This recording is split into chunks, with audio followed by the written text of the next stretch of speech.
We are so excited to be here today, the three of us. I'm joined by Solreta and Yiannah, and we have a special treat for everyone today. We'll be exploring the depths of Solreta's subconscious and talking with her higher self about a few different things, including predestination, our parallel lifetimes, alien races. We'll see what we get into.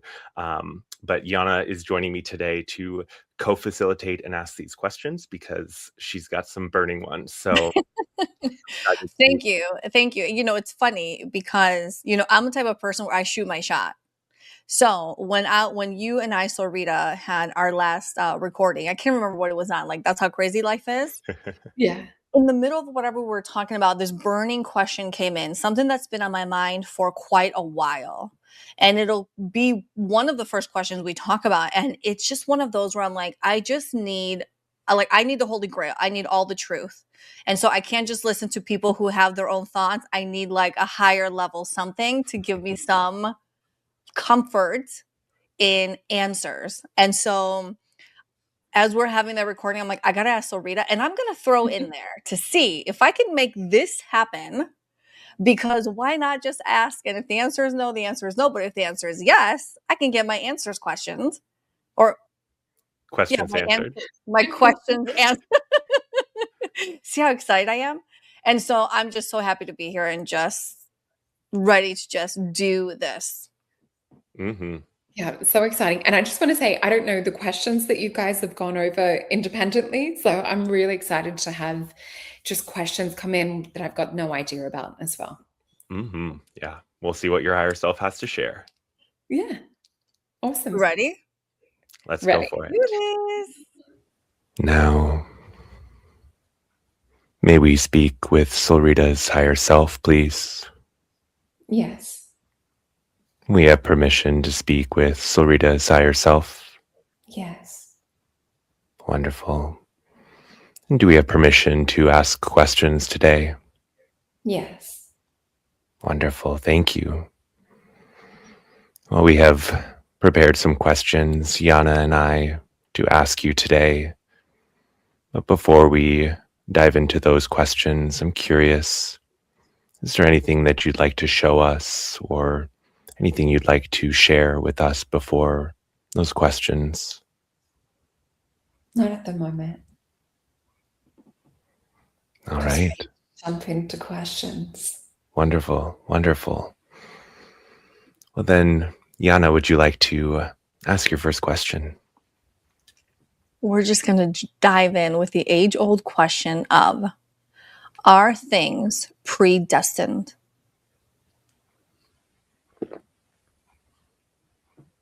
I'm being shown stepping stones that are coming in from outside of our body. So they would be what Spirit was saying is soul destiny, stepping stones. So there's certain tracks of evolution that each of us as an individual will have and are working towards.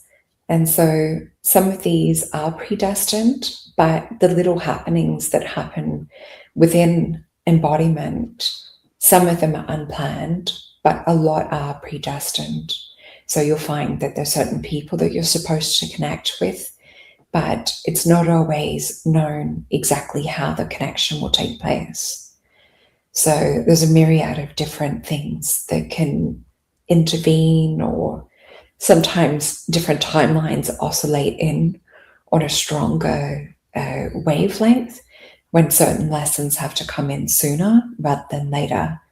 So not everything's sort of laid out in a linear sense. And we do oscillate in and out of different timelines for some of these soul destinies as well.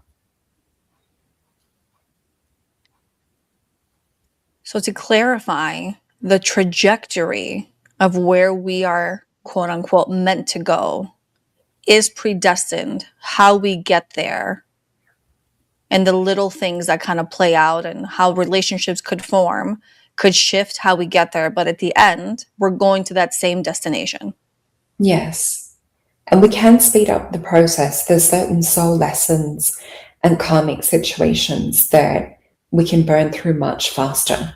So this is why the self-study and self-inquiry is so important with speeding up the journey and the evolution of us down here in this place of duality on Earth. Can we shift our path? Yes, we can shift it from a present tense, but we can also shift it from a past tense too. So we can alter the way in which we visualize or remember, having like a different perceived past memory can also alter and change things in the present and in the future. So time as we see it is not fixed. We can ripple back and forth and change things. The science is starting to catch up with things now. But it's all about holding a certain energy, especially within the heart, that helps us to anchor certain things onto the timeline. So this is where beliefs are super important, and how we perceive ourselves to be, and that form of our self-identity is the most important attribute while changing and fixating to certain paths. I'm curious, those perceived memories, or are we sort of imagining that? Is that something that we're creating ourselves, or is that tapping into parallel versions of ourselves or other timelines where that did happen in the past? From our point of view here on Earth, it would be almost like rewriting history. And the way that it's been shown to me is little bubbles of consciousness, and we have multiple different potentials, and we can tweak and adjust and remember things different, and it brings that bubble down closer into our consciousness. So it does actually assimilate and change things in a timeline stance. This would also be where we get mandala effects come in. Mm-hmm. So it might not seem overtly different to certain things that have happened, but it could instill different belief systems or different trajectories when opening towards the future. So when we plant one of these bubbles or these seeds in our memory, even if it's creating and visualizing a perceived memory that hasn't actually happened in physicality, the brain will take it on and have ownership as though it did. Mm. Does our visualization of that create it somewhere else? Does that create that timeline or that experience, or is it simply our perception of it? Or if we think about it as creating a ripple or a wave through time, so when you go in and you put your brain towards certain memories, this is working with the harmonics of the brain, and it escalates certain frequencies. And so then we get a different output of a different harmonic waveform. So we can collapse old timelines and make them almost non-existent to our brain and the frequency that we're broadcasting, or we can tap in and create beautiful new ways and pathways through tapping into the brain and different waveforms or different memories. But when we add heart to this, this creates more of a harmonious wave signature between the brain and heart, and this can open up new timelines, new occurrences, new people coming in, new situations. It's as though we're upgrading the version of self, and that means that old timelines will be starved or fade out or feel like they're dying off, and this will be felt in a form of non-resonance with certain people, certain situations, and things from past. So in theory, we're actually building a higher resonance within ourselves, which brings a higher resonance of people and places and opportunity and things to match this wavelength that we're vibrating on.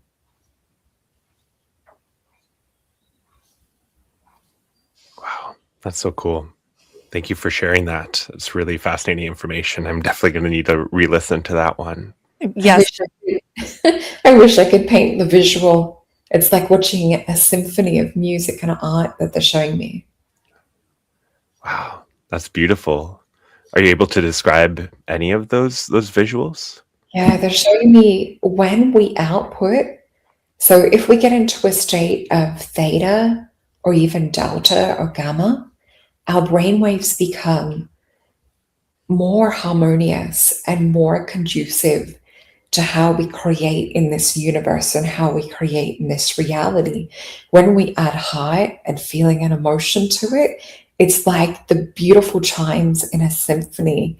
And this expands and contracts our thoughts and feelings and emotion to harness and pull things into our reality. We're dancing and spiraling in the creation of our own personal universes when we do this. Wow. Wow. It's gold everywhere. You give the best visuals. Like, I want to be in that symphony. Like, it's amazing.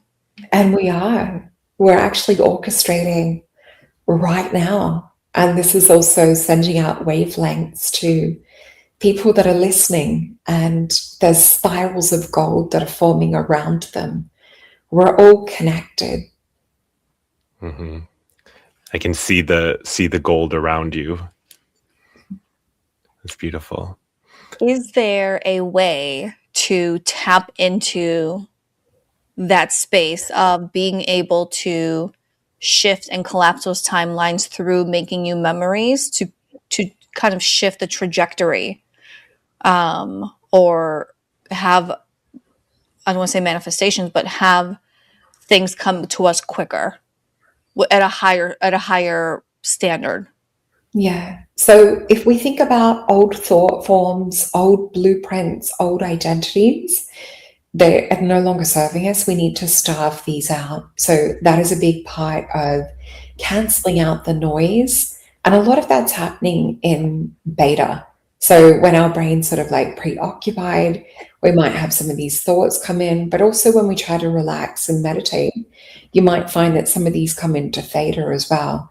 So the deeper that we can go, the more powerful the results. But we consciously can override these things just through either saying stop to the monkey mind. And this is just the reticular activating system, trying to keep us in a place of staying safe by staying in the familiar. So the more that we can cancel out the familiar and the known, the more that we can deepen our experience of consciousness. And even like going under, the way that Jake puts me into a hypnotic state, I actually feel before the words even start, I feel the vibration of the molecules of the air and the atmosphere of plasma around me. So if we can train the body to go into this state and to be held encapsulated in this plasma, we actually will put ourselves into almost like a pod stasis of creation. And so each time we want to step into new realities or enhance our cognition or enhance our connectivity to the universe, if we can step into this plasma environment and really connect the heart with the brain, the heart being 5,000 times more powerful than the brain, we can broadcast new frequencies and signals and emotions and feelings out there. And this is how we will change things. Imagine if we did that on a global sense, or even just our soul tribe doing this and broadcasting the feelings out there, the ripples and changes that we can create within our environment and our reality could be world changing. We are quite powerful. Yeah. I had a question. I'm just curious, you spoke of the uncertainty or getting out of the familiar and how that can help us to do this sort of work more effectively or quicker. I'm curious if some of the chaos and the uncertainty in the narrative and in the ways that we're being told to view the world, is that helping us in a sort of a backwards way to become more of these creators and manifestors? If we think about it in like the limited sense, Think about it as a tape recorder playing the same thing over and over again. So what's been shown to me is Michael Jordan practicing layups and practicing slam dunks. And what they're showing is, imagine if we're practicing these things, but in the negative. So we're practicing and rehearsing, feeling small, feeling limited, feeling shy, or feeling, whatever it is that we're struggling with, whether it's around the physicality or whether it's around anxiousness. A lot of these things are almost to forewarn or to try and protect us from feeling unsafe or unsure and to keep us small. So we really need to delete these old tapes. These old tapes are broadcasting from the past and they're making the future. So the more that we can untangle these tapes or delete them, the more that we can stop projecting the same future day in, day out. Can I ask for, empaths, they feel really deeply. And so when they're going through a certain old memory or some kind of repeating limited belief or judgment, is there any advice on how to help an empath kind of get through that without having to go through the entire motion of having to feel it all? Yes. So some of these thoughts and feelings and emotion that these beautiful empaths are feeling, they have an expanded state of awareness around their body. It's almost like a form of protection that's kept them safe and kept them at what we would call an accelerated speed or an accelerated level of conscious awareness. So think about in survival situations in the old days, if we had our field expanded to be able to sense any present danger or any perceived micro expressions or anything that could come in that we could cognitively or even superconsciously be aware of, these beautiful empaths have this ability hyper switched on. So some of the thoughts and feelings and emotions that they're feeling are not even their own.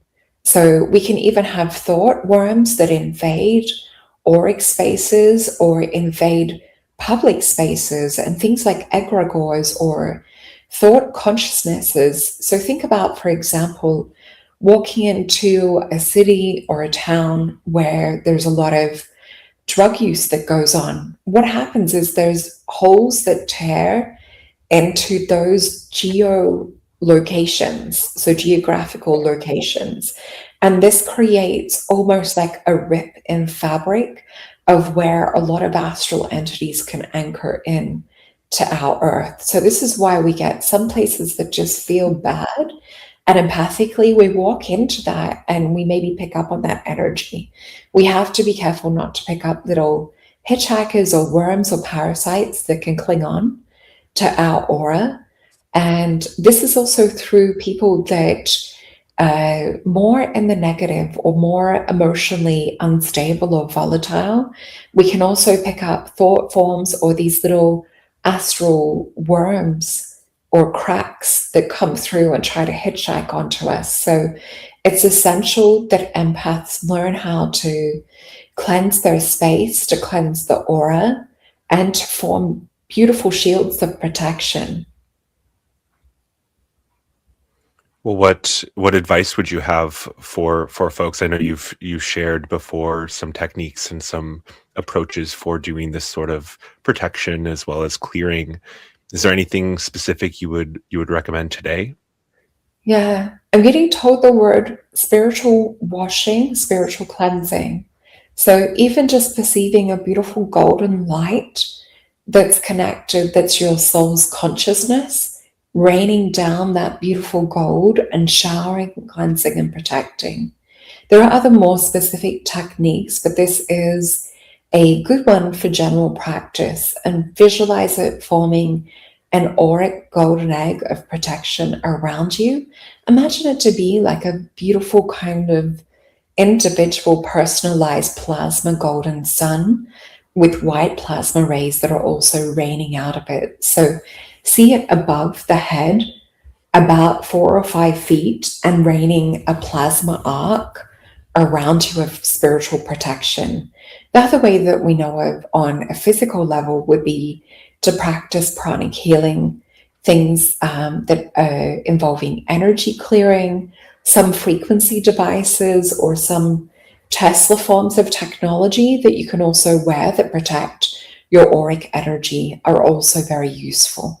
But prayer, meditation, in terms of the present tense of what it is that you're activating, so never to the detriment or to the negative of getting into the fear-based things, but if we can be in the positive protective stance and knowing that we are protected and being in a state of gratitude for that protection, as well as calling in beautiful angels and archangels and beings of protection that love us unconditionally. This can help strengthen and add a fortifying effect on the aura, as well as also cleansing after we come home from spaces like this or places where our energy might be more open to harvest. And some of these people that are in these lower mindsets and frequencies might not realize that some of these astral beings are having a banquet off of their energy. So there's a lot of loosh that happens in our lower astral, and the third dimensional reality is a buffet to some of these lower astral entities. That's wonderful information. Thank you for sharing that. If we can shift a little bit into that moment of taking our last breath in the physical and then and entering the spiritual world. And so my question is, when we leave the physical world, do we have an immediate knowledge of truth? An immediate understanding of what this all is? So for a lot of people, they exit in fear. And what I mean shown is someone taking their last breath in fear, and they're encapsulated into a bubble. And this is more a bubble where their consciousness is navigating towards a false light. This would be what we call the soul trap. And for those that learn how to relax and trust into peace and go into higher states of perceived awareness, we actually will start to transcend into higher states of reality and oscillate towards the higher dimensions and higher points of consciousness. Is that a good place to start? Yes. What happens when a soul does come from a place of fear and they're put in this bubble? They're almost in, similar to what we see down on her earth, as in some people would like to be told what to do. So we see this within a lot of the communist or like the government type structures, and people feeling helpless or innocent, needing to have direction or needing to have someone come and save them. So sometimes when people are in fear, when they're exiting our matrix, and that's the word given, they will be encapsulated into this bubble and put on to be what is almost like a tractor beam or a conveyor belt energetically. And so they are given somewhat a false form of safety in this bubble, and other things with ulterior motives are coming in to mass direct a huge, vast amount of the population and a majority of the souls that are caught up in this Earth 3D matrix. They estimate 80% as a minimum. It could be more than that. 80% of the population is still entrapped in the matrix. Is that what you said? In this process of this, bubble. Yeah, the fear bubble soul trap. And not everyone experiences it as a bubble. They're just explaining it that this is the easiest way to conceptualize or visualize. But it really is almost like a tractor beam or a false light that's harvesting our consciousness and our soul frequency and energy back to be farmed. So the false light, so people that are in fear, is the fear where I've lived my whole life being fearful of death, or is the fear, is it the same for somebody who has lived their life kind of having somewhat of an understanding and being okay with the concept of death, but for example they could have passed in a very tragic way where they were in fear in the moment that they passed away, that they crossed over? Would it be both, or would it just be the people who lived in fear while through their life? It's more to do with, I'll explain it in this way, but feel free to ask more questions. The way that we self-governance on a soul level whilst occupying this physicality, and the majority of the time that we, I guess, spend knowing our own truth, this will help us when it comes to the end state. So we can clear the fear through things like tapping or through meditation. A big portion of this is practicing. So it's almost like practicing the art of dying and letting go of our consciousness, letting go of fear, and almost releasing into a joy and happiness to be in an expanded state of consciousness. Whereas when we step into the fearful state, our energy starts to become small and become diminished. And this is when other false matrix systems can step in to, I wouldn't say override, because we do have free will here, but if they can falsify a feeling of safety on a lower level, it's so much easier to harvest these souls, to bring them back into the Loosh harvest matrix system down here. So think about it as kind of like a farming system going on down here on Earth. So the more that we can step into self-governance and autonomy around our feelings and belief and consult with the higher self, the more that we're less likely to be hoodwinked back into this fear-based matrix system. So this reminds me of the movie Monsters, Inc., where the monsters get energy from the fear of children seeing monsters in their closet or under the bed. Is that like a good physical example of what that essentially is? Yes, definitely. That's a great analogy, especially for when we are in living state. It's a tiny little bit different when we go to the passing state, in that there will be a lot of falsities that are shown to us. This one would be well explained in, there's an episode of Star Trek that displays this false light matrix. I know Barry Littleton and I have talked about it on a few episodes of shows that we've done, but essentially they show a negative entity portraying as a helpful one when someone is passing, and they portray also loved ones and other false lights wanting to usher the person either back into the state of living or into this state of reincarnation.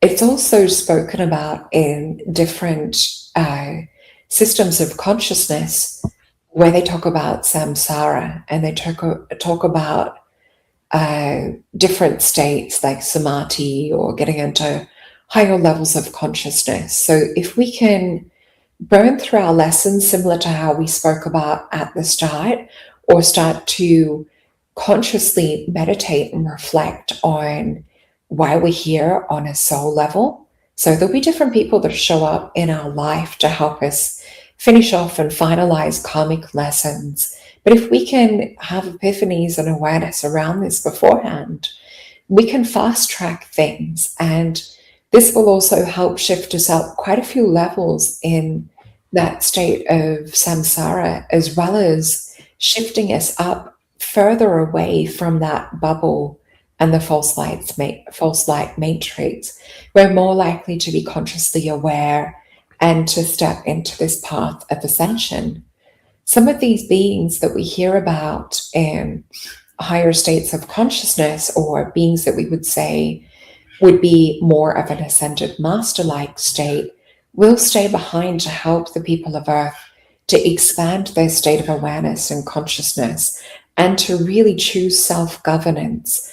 And this is what we see across many different people that are speaking from higher forms of consciousness and coming in from other higher universes into our little corner of the galaxy, our universe. A lot of them will be teaching self-governance, higher love, and really accepting ourselves on a deeper level. So Jesus or Yeshua was a person that spoke of such things. Mary Magdalene, also like beings, like example would be Buddha, Kuan Yin, beings that have achieved a certain higher state of illumination or consciousness that stayed behind to become luminaries of light, to be a shining living example of what we can do if we change trajectory at that moment upon leaving the body and stepping into a state of either rainbow body or ascension. So when someone passes in fear and they're put in this bubble-like energy, what form are they in? So another way to look at it is their consciousness can also split and pop into fractals. So part of the soul will be harvested to reincarnate down here in the earth realm, but part of their soul memory will also be encoded into more of the fear astral matrix side of things. So where we work with mediumship, or we also talk to someone's soul that has been, a medium talking to them from the other side, you'll have many different fractals or splits. So part of that soul will go on to reincarnate when it's the appropriate time back into the earth realm. Part of their soul will also go on to go into almost like a school system, to be schooled in karmic things, to be schooled and shown different life lessons and how they can on some level learn and evolve. And many of them will actually be shocked because a lot of them will have been closed-minded to life after death. What about the souls that don't die in fear? The ones that are comfortable with death and understand the process as a human can? And what happens the moment they cross over?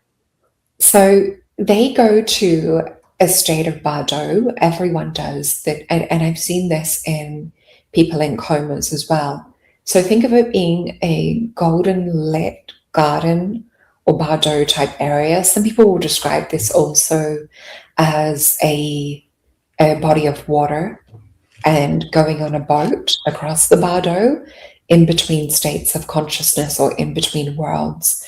So for people that don't pass or cross over in fear, many of them can opt to oscillate up into higher planes of existence or step into higher planes of reality and take other physical forms in higher states and dimensions. So where we talk about people having lifetimes on different stars or different planets, a lot of these are higher states or wavelengths and forms, and many of them are like schools, just like Earth. And some will burn through more of their karmic lessons, reshuffle and re-choose what they want to experience, and some will opt to come back to Earth. But a lot of us down here in the Earth plane that are part of our soul tribe are not here very often. They come in more as teachers, wisdom keepers, reminders that all of these higher states and planes of existence do exist, and we have conscious choice on passing as to where we go next. We can't necessarily ascend to the highest planes and dimensions. There is a lot of learning that is done between lifetimes. And don't forget, we also are existing in parallel states. So this is one linear concept of that straight line that we've spoken about in many other sessions. we also usually will refer to each finger being a place of existence on these quantum parallels. So we are existing in all of these states simultaneously. When a soul leaves and has the option to go to a different, for lack of a better word, location, if you will, do they have the option whether they want to reincarnate back onto this earth reality or move on to something else? Yes. So some will get joy and really feel fulfilled on a soul mission for coming and being a teacher or a light worker or a helper down here. And they will choose as kind of a self-service or volunteer, just like in Hunger Games, volunteering as tribute is how we often joke about it. So also we have the option, and a lot of us have such strong heart connections that if some of our soul family are down here in the earth realm, it's quite common to also pop our hand up to come back down to work with our teams or work with our soul tribes. But you will also hear some souls that feel more of a homesickness for the stars that have come in to the earth realm as a place of servitude. It's not somewhere that their heart really chooses to be or really wants to be, but there's a desire to speed up the evolution process. And just as we have people that are Blue Soul Group or midwives that help to speed up the ascension birthing process for the souls coming into higher conscious states of awareness down here on the earth, they also volunteer as tributes to do that in other planes and dimensions and other planets. So some souls will choose very different roles and want to experience a multitude or a box of chocolates type example of different lifetimes and skills acquired and lived. And others will be almost like a glutton for punishment in joking sense of going time and time again to help with this ascension process and really being warriors of light. Well, I'm curious. You're mentioning the ascension process, and if we can just touch back on this idea of sort of that reincarnation trap or being redirected. I've heard some people talk about, and it's come through in sessions, that this may be shifting or changing the ability for this trap to happen in this realm. I'm curious if that's true, and if you can tell us a little bit about that. Yes, the more that we speak about this and add light to the subject, the more that it spreads in the morphogenic field. And people will receive downloads whilst in that moment of that traction and that extraction. And think about it as a golden fishing net that's woven. And some of these bubbles or extractions will slip through these nets. So the more that we're becoming aware of it, the more that we create holes and ripples in that morphogenic field of the soul net. So the more of us that learn to escape that loose harvesting process, the more that become aware. So the way it's been visually shown to me is kind of this tractor beam, but imagine a honeycomb type net, and these bubbles that were being extracted or soul harvested in, slipping through fine little holes that are appearing in this tractor beam. And each soul that slips through creates a bigger hole or tear within that program. And so the dark is actually quite annoyed at this because they can't actually slow that down or reconnect or repair that hole within their program because their time is limited. And it was a false portraying of light that is inauthentic. There was a workaround. It's not necessarily what you would say is a legit universal law that they've been abiding by. They've had a workaround with creating a false light. It's a trick, if you will. not to get super dark, but are there humans that are actually not only aware of this looshing process in the physical, like while we're in physical form, but is there also a looshing trade between humans and other entities that have some kind of trade where we give you this for that? Yes, and to build on that too, they're showing me the word Pyron, Pryyion, would be how I'm being shown phonetically spelt. Doesn't mean it's spelt that grammar-wise in our 3D, but that's how it sounds. And I'm being shown that as a little parasitic entity or a worm, if you will, that intercepts and intercedes into the human. I would call it an energy thread that's above the crown, that's connected to their soul's consciousness. So think about it as a parasite or a worm that hijacks or harvests the purity of the soul energy. So it's through people getting caught up in negative or bad, toxic things that they leave themselves open to this hijacking. So some of these soul harvest energies are also people that have had this hijacking take place. So some of these are human, but they're hijacked. And we also see some of the reptilian, darker draconian side of things, as well as other ET entities, such as the Greys, that are also working in assistance with some of these beings. But yes, there is humans that have been intercepted, hijacked, or take over. Some of them will even have people that are like reptilian hijackers that take over the body. So you will even see sometimes the eyes flicker or roll dark. You will get a sense or a feeling of lower, darker states of consciousness running and operating behind the scenes with this. But it is a multi-species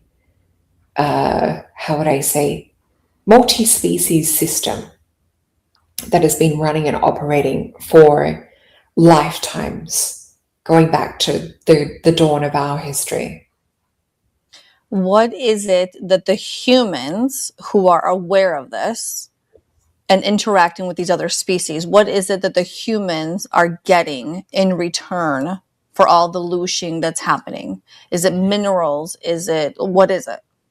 Yeah, so I'm being shown root chakra and sacral chakra being activated.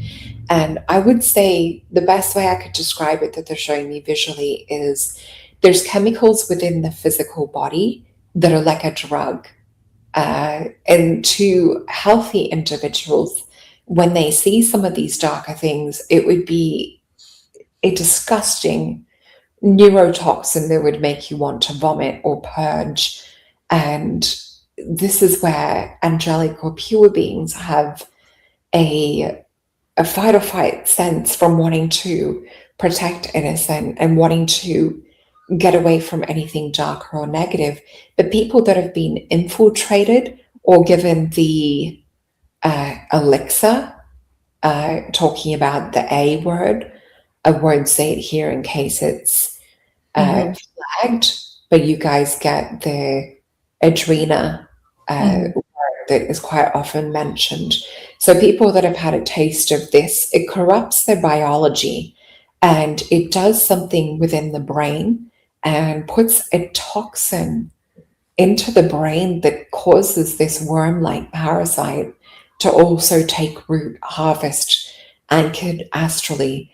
But I'm also being shown that it activates things within the sexual glands and organs. So it infiltrates the endocrine system and the chakras, and it creates a feeder cycle of where these things get exacerbated and fed, and that loose energy gets fed back into their brain, and they receive waves of a manufactured bliss or utopia that is disgusting to people that are more operating from pure soul energy. So you can detoxify these certain things, although it really is a hard thing, as the soul is also being corrupted and free will has come into it. So these people are not innocent, you would say. I'd imagine, even though this is dark, this is what their soul has chosen for the incarnation, or is it a total hijacking? So it works on many levels. So, for example, let's give the vision of someone who maybe wants to be in power, or someone who maybe wants to be what we call celebrity. And a way to corrupt them would be to feed the ego.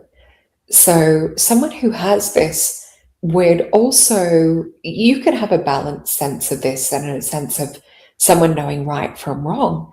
But if we have energy, astral hijacking, and these lower forms of consciousness are feeding the ego, this person could easily be hijacked or corrupted to undertake lower things if it was to feed that ego or feed that entity to get them to a certain place of power or a certain place of fame. And so they might not be fully consciously thinking to the best of their ability outcomes and negative effects. So this is where we see them sign over their souls or drink the Kool-Aid.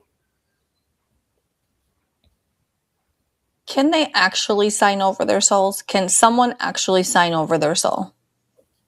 Yes. So there are other ways to, I guess we would call it, disinfect or disintegrate and cancel and delete some of these soul contracts and agreements.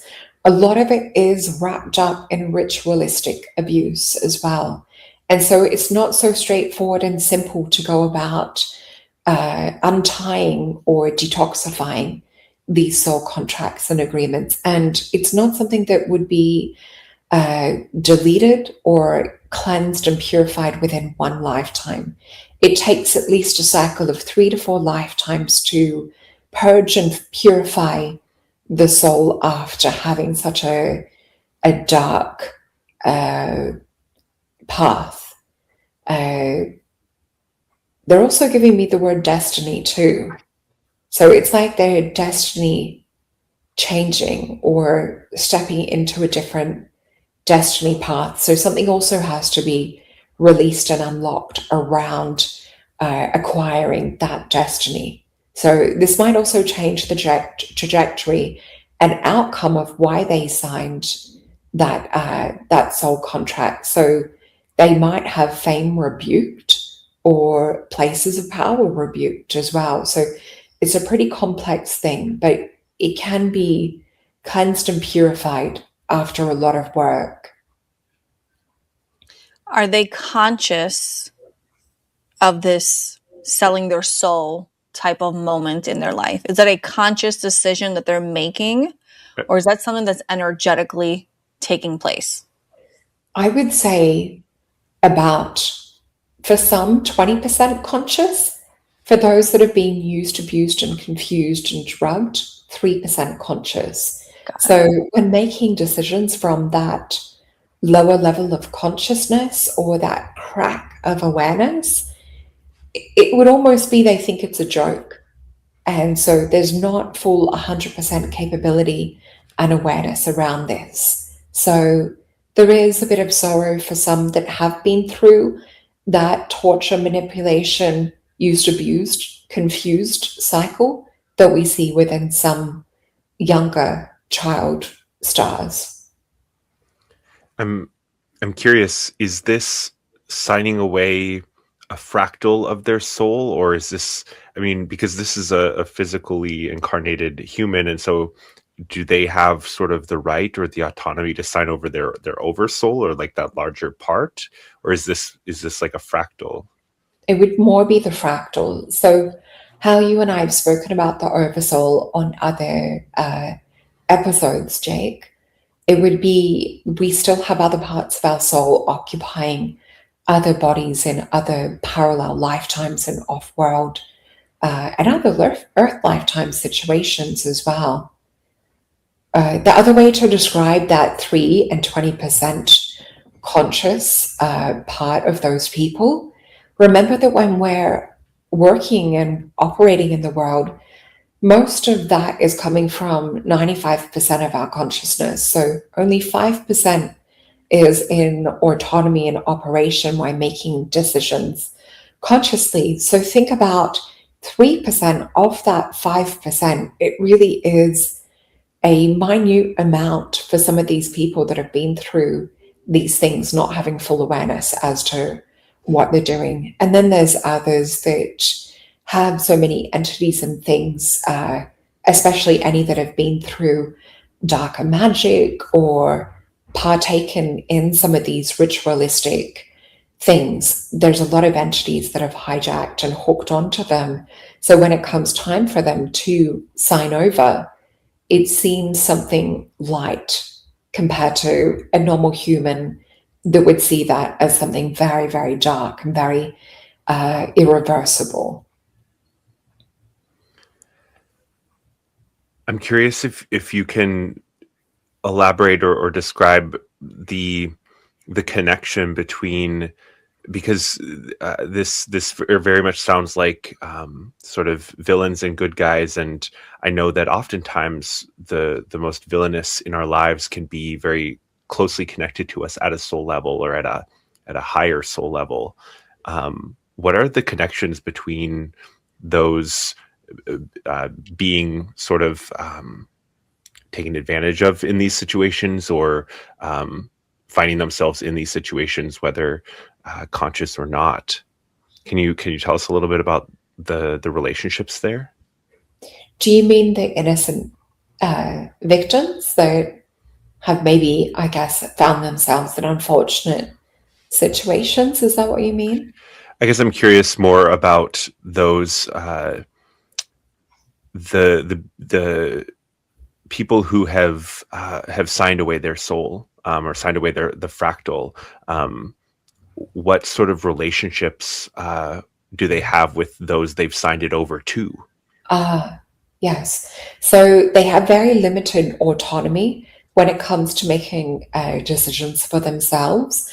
And a lot of their mental mind is also hijacked. So you will see splits, and I guess we would refer to the MK Ultra programming that's also done with these people. So a lot of them maybe think that they have free will when they sign over their soul and that they can enjoy and partake in whatever prizes that they wish on Earth, but a lot of them are actually hijacked from that moment forth. It's a little bit like in The Little Mermaid, Ariel giving away her voice to Ursula the Sea Witch. She doesn't realize the underlying hidden fine print of the contract.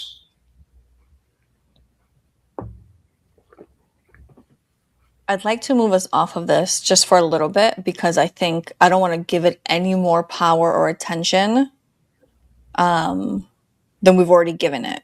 And what you shared, Solreta, was amazing. To lighten it up a little bit, you mentioned something. Subject. I'm just trying to push some light through my body. Yeah, perfect. To Okay. clear that channel and consciousness away from darker subjects. Yes, let that golden shower come over you. Sounds terrible, but I get what you mean.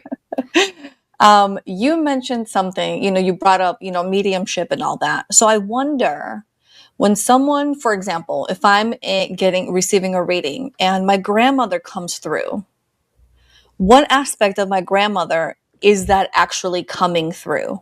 Has she moved on somewhere, but she's able to still communicate with, I guess that would be her soul group in this incarnation? Or who's actually speaking and showing up as my grandmother?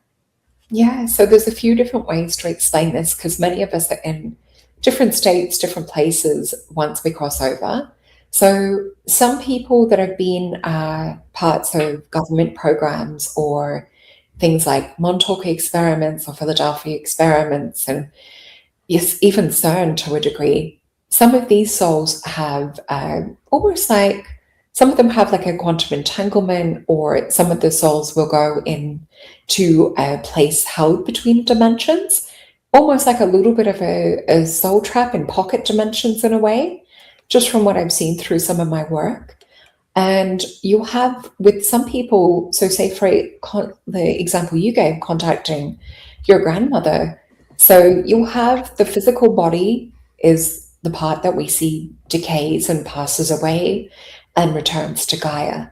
But the consciousness, part of this will, in some situations, go into that soul harvesting reincarnation process where we come back into Earth. So you may even have where that soul has incarnated back, but that memory and soul consciousness that we can still communicate is like a fractal of that person's consciousness. So just as we can tap back into past, present, future, and we know that it coexists, just how we described the fingers on the hand being in parallel times and dimensions and being in many places at time.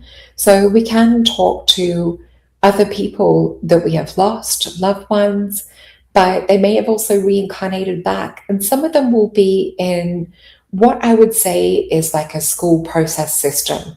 So going on to learn the lessons, and many of them will have evolved and grown when they move out of the physical. And some of them will be in amazement and wonderment of looking back. What's conveyed to me is love is always the highest, most important thing. Once people die, they realize just how important love really is. And I've seen people come back into body in coma states, just being reminded of the love that they have from their loved ones. So just to clarify, if you're able to speak to a loved one, does that always mean that they have, the only reason you're able to communicate with them is because they've also reincarnated on planet Earth, and so there's a fractal of them present, or no? No, it's a little bit like a radio station. So we can tune into their broadcast channel, and that's what mediums are really great at doing. So just like we're tuning into a broadcast channel now. So when we tune into higher self and into more ascended or spiritual beings that love us unconditionally, we're tuning into higher radio stations. So when we tune into loved ones that are past, it's just broadcast on a different frequency or different station. So if we think about that being one essence of their soul or one fractal of their soul, we can communicate to that part of them. This is also demonstrated in, I don't know the name of the movie, but there's a father who passes and communicates to his son via an old transistor radio that is found, I think, in his workshop. And he's communicating to the father through the radio, through space and time, even though the father has already passed. So think about it in that way, that time as we perceive it is non-linear on a human level. So we do exist in multiple spaces and dimensions and occupy these places all at once. So we could be in the bardo and our spirit and soul can still convey messages to our loved ones via the radio transmission of a medium, or part of our soul might be reincarnated into the earth. But that soul memory or earth kind of time link that we have is still available to access and pull the information down. It's almost like a download and looking up files on the internet or accessing the cloud of our consciousness. Another way to think about it is with tesseracts and traveling through space and time, we can travel to these different places, different dimensions, different pockets, and we can exist in these different places as well at the same space and time. So it really is non-linear. Okay, and some really random thought came into me, so I'm going to go with it. Is there a difference to the soul? Does it make a difference whether a human body is buried versus cremated? Interesting question. It's mainly if we come to the core of it around respect. So if we give respect and honor our loved ones, it doesn't matter too much in terms of the semantics that are tied up within religion. So we know religion to be, on a human level, a form of control. So as long as the body and the loved one is given a farewell in respect, and knowing that the consciousness hangs around the body for around about 72 hours, 3 days. So if we're mindful of this and respect the consciousness still having residual amounts of electrical activity within the body, the brain, the heart, the eyes, within that period of time, and within some of the nadis and the chakras and the acupuncture system, as long as we wait a little bit of time before we farewell our loved ones, it doesn't matter so much. But a lot of it is tied up in religion. I love it. My mom freaks out when I say I'd like to be incarnated. Do we have time for a little bit more, Jake? Solreta? How are you feeling, Solreta? Yeah, I could probably do one more. Oh, well, then I'm going to give you a heavy duty one that might take a second. Just kidding. But actually, it's a big one. And it is next on the list. Are we an aspect of source having a physical experience? Yes. So where we've described the oversoul in the past, and Jacob and I have also talked about this on other shows, if we think about source being a beautiful fractal of light, and then there was a time where the little fractals split off from that larger fractal to go and experience different lives, different waveforms, different forms of consciousness to explore and create on their own.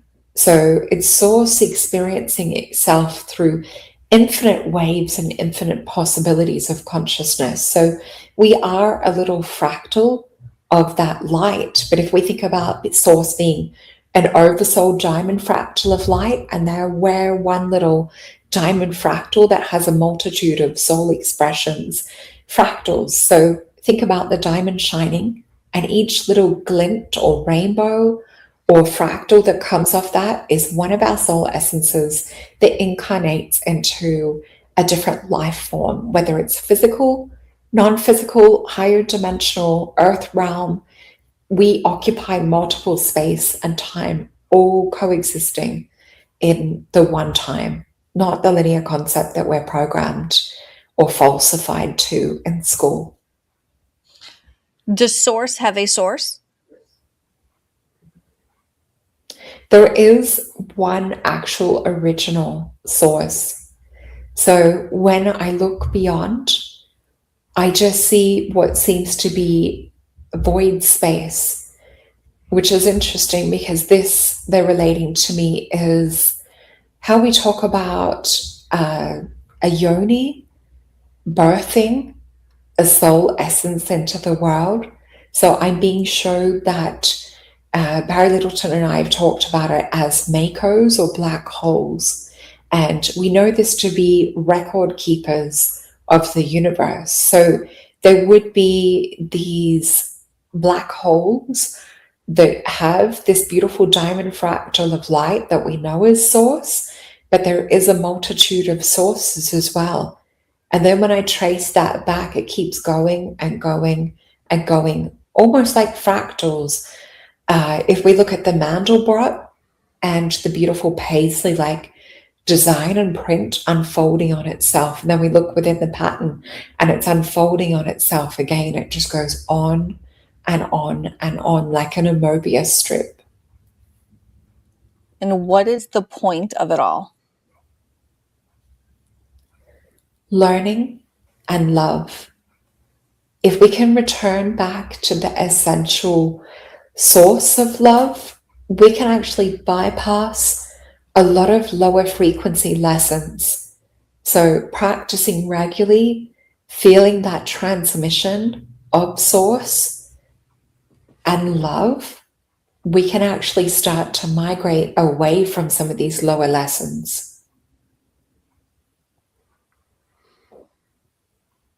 I'm curious, you mentioned love, and I know that our human concept of that is perhaps somewhat different than it is on higher levels. Can you explain that love a little bit more?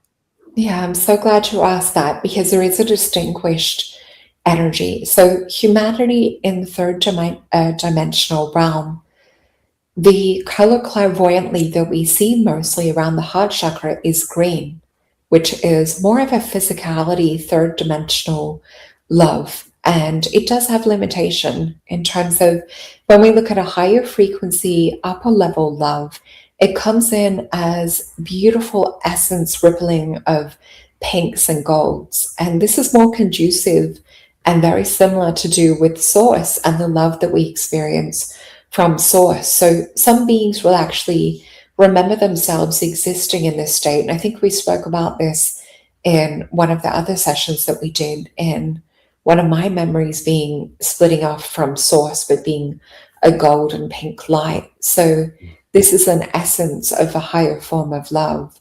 So some of us remember being actually this love.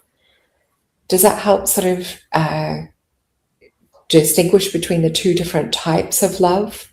I would say it's about probably 80%, 88% of people in the earth realm that more are akin to just the lower astral form of love and a what's in it for me type mentality rather than servitude.